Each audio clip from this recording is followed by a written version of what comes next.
దేవునికి స్తోత్రం. దేవుని కృపను బట్టి మరొక పర్యాయం మీతో కలిసి వాక్య ధ్యానం చేసే భాగ్యము దేవుడు నాకు ఇచ్చినందుకు దేవునికి వందనాలు. మీ అందరికీ వందనాలు. దేవుని కృప మీకు తోడై ఉండును గాక. గడిచిన 2 ఎపిసోడ్స్లో ప్రతిఫలం ఇచ్చే దేవుడు అనే అంశాన్ని ధ్యానం చేశాం. ఈరోజు నిన్ను గుర్తించే దేవుడు, నిన్ను గుర్తించే దేవుడు. సహజంగా మనం ఏదైనా పని చేసేటప్పుడు మనందరిలో ఒక విధమైన ఆశ ఉంటుంది. అదేంటంటే మనను మనుషులు గుర్తించాలని. అందుకే కదా ఏదైనా పని చేసిన తర్వాత కాంప్లిమెంట్ ఇస్తే మనకు ఓపిక వస్తుంది, సంతోషం వేస్తుంది, ఎప్రిసియేషన్ కోరుకుంటాం, మనుషులు మనం గుర్తించాలని కోరుకుంటాం. కానీ మీకు ఓ విషయం చెప్పనా, చాలాసార్లు అసలు కష్టపడ్డవాడి కంటే యాక్టింగ్ చేసేవాడికి ఎక్కువ గుర్తింపు వస్తుంటుంది. నిజం. నిజంగా జీవించేవాడి కంటే నటించేవాడికి ఎక్కువ గుర్తింపు వస్తుంది.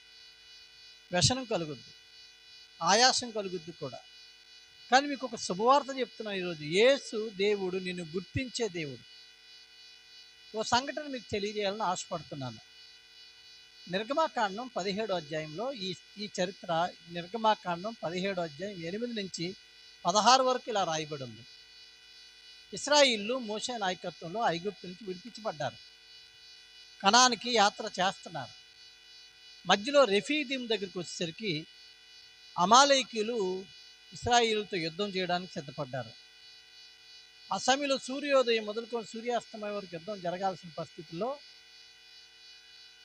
మోషే యెహోషువను సైన్యాధిపతిగా పెట్టి, నీ నాయకత్వంలో వెళ్ళి అమాలేకీయులతో మీరు యుద్ధం చేయండి అని చెప్పాడు. రెఫీదీములో మీరు యుద్ధం చేయండి, నేను కొండ మీదకి వెళ్ళి మీ కొరకు ప్రార్థన చేస్తాను అంటాడు. అవును, మోషే కొండ మీదకి ఎక్కి 2 చేతులు ఎత్తి ప్రార్థన చేస్తూ ఉంటే అమాలేకీయుల మీద ఇశ్రాయేలుకు విజయం వచ్చింది. మోషే చేతులు బరువెత్తిపోయి ఎత్తి అలా ఉంచలేక చేతులు దించేస్తూ ఉంటే అదే ఇశ్రాయేలు అదే అమాలేకీయుల చేతిలో ఓడిపోతూ ఉండేవారు. ఇప్పుడు మోషే చేతులు ఎత్తడం మీద ఇశ్రాయేలు అమాలేకీయుల మీద విజయం ఆధారపడి ఉంది. కానీ మనిషి కదా, ఎంతసేపు ఎత్తి ఉంచగలడు? ఏం చేయాలో అర్థం కాని పరిస్థితుల్లో అయితే మోషేతో పాటు అహరోను, హూరులు కొండ మీదకి వెళ్ళారు. అప్పుడు మోషేను, అహరోను, హూరులు బండ మీద కూర్చోబెట్టి చేతులు బరువెత్తి దించేయకుండా ఒక చేతి కింద అహరోను, మరో చేతి కింద హూరులు నిలబడి సూర్యాస్తమయం వరకు అయ్యే వరకు కూడా ఆ చేతులు అలా ఎత్తుంచేటట్టుగా నిలబడ్డారు. మోషే చేతులు ఎత్తడం ఎంత కష్టమో, మోషే ప్రక్కన ఆ పక్కన ఈ పక్కన సాయంత్రం అయ్యే వరకు నిలబడి ఉండడం కూడా ఎంత కష్టం. మొత్తానికి సాయంత్రం అయింది, విజయం కూడా వచ్చేసింది. సూర్యాస్తమయమైంది, విజయం వచ్చేసింది. తర్వాత మోషేకు చాలా పేరు వచ్చింది, ప్రజలు గుర్తించారు. మోషే చేతులు ఎత్తితే ఇశ్రాయేలీయులకు అమాలేకుల దగ్గర విజయము, అమాలేకులపై విజయం కలిగింది అని. కానీ మనుషులు అసలు చేతులు ఎత్తడానికి కారణమైన అహరోన్ని కానీ హూరుని కానీ గుర్తించినట్టుగా మనం చూడం. Men cannot recognize the people. మనుషులు చాలాసార్లు దేవుని బిడ్డలను కూడా గుర్తించలేరు, సరైన వాళ్ళని గుర్తించలేరు. మోషేకు గుర్తింపు వచ్చింది, కానీ అహరోనికి హూర్లకి రాలే. అయితే దేవుడు మాత్రం వీని గుర్తించాడు తెలుసా. వీని గుర్తించి వీరికి తగిన ప్రతిఫలం ఇచ్చాడు. తగిన సమయం వచ్చింది. ఆ సమయంలో యాజకత్వం మొదటగా మందసాన్ని చేయమన్నాడు. ప్రత్యక్ష గుడారం, మందసం చేయడం, కరుణాపీఠం, ఉపకరణాలు ఇవన్నీ చేయాల్సిన పరిస్థితి వచ్చినప్పుడు అప్పుడు ఏం చేశాడు తెలుసా, దేవుడు హూరు సంతతికి విచిత్రమైన పని చేయగలిగిన నైపుణ్యత ఇచ్చి వారిని మందసం చేయడానికి, కరుణాపీఠం చేయడానికి, సమస్త వస్తువులు చేయడానికి దేవుడు వారికి నిర్గమకాండం 32వ అధ్యాయంలో అవకాశం ఇమ్మన్నాడు. 32వ అధ్యాయంలో అవకాశం ఇమ్మన్నాడు. బెసలేలు వాళ్ళే, హూరి సంతతి వారే. వారి చేతే ప్రత్యక్ష గుడారం, వారి చేతే మందసం, వారి చేతే కరుణాపీఠం, వారి చేత ఉపకరణాలు దేవుడు చేయించి వారికి దేవుడు ఒక ఉన్నతమైన స్థానం ఇచ్చాడు.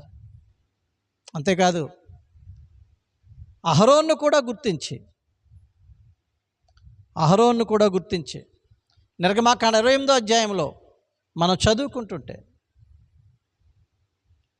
నిర్గమాకాండ 28వ అధ్యాయం మొదటి నుంచి చదువుతుంటే, యాజకత్వం చేయాల్సిన పరిస్థితి వచ్చినప్పుడు దేవునికి బలి అర్పించడం, దేవునికి ప్రజలకి మధ్యలో మధ్యవర్తిగా నిలబడడం, భక్తులు తెచ్చిన అర్పణలు దేవునికి అర్పించడం, ఎఫోదు ధరించుకోవడం, యాజకత్వం ఎంత గొప్ప ధన్యత. ఆ బాధ్యత అహరోను సంతతికమని దేవుడు అహరోను గుర్తించి ఆధిక్యత ఇచ్చాడు. ఈరోజు ఈ చిన్న వర్తమానంలో నేను మీకు చెప్పాలనుకున్నది ఏంటంటే, మోషేను మనుషులు గుర్తించారేమో కానీ అహరోను హూరులను దేవుడు గుర్తించాడు. తగిన సమయంలో వారిని గుర్తించిన దేవుడు వారికి తగిన ప్రతిఫలం కూడా ఇచ్చాడు, వారిని హెచ్చించాడు కూడా. దేవుని బిడ్డ, ఈరోజు నీ దేవుని కొరకు ఏదైనా కార్యం చేస్తే, దేవుని పక్షంగా నువ్వేదైనా నిలబడితే మనుషులు గుర్తించలేదని నువ్వేమీ ఫీల్ అవ్వకు. నీ దేవుడు నిన్ను చూస్తున్నవాడు, నీ దేవుడు నిన్ను గుర్తించినవాడు, నీ దేవుడు నీ శ్రమ, నీ సమర్పణ, నీ త్యాగము ఎరిగినవాడు. నీకు ఇస్తాడు ప్రతిఫలం. నీకు ఇవ్వకపోతే నీ కొడుకులకి ఇస్తాడు, నీ కొడుకులు కాదు నీ మనవాళ్ళకి ఇస్తాడు, మనవాళ్ళ కాదు ముని మనవాళ్లకు. చదువుకోండి. ఆయన గుర్తించి నీ శ్రమను గుర్తించే దేవుడు. అంచేత దేవుని పనిలో మనుషులు గుర్తింపు కోరుకోక దేవుని గుర్తిస్తున్నాడని గుర్తెరిగి ముందుకెళ్దాం. దేవుడు మనను, మన పరిచర్యను, మన శ్రమను, మన సమర్పణను దేవుడు గుర్తించి తగిన ప్రతిఫలం ఇచ్చునుగాక. అందుకోసం దేవుడు మన సిద్ధపరచునుగాక. ఆమేన్.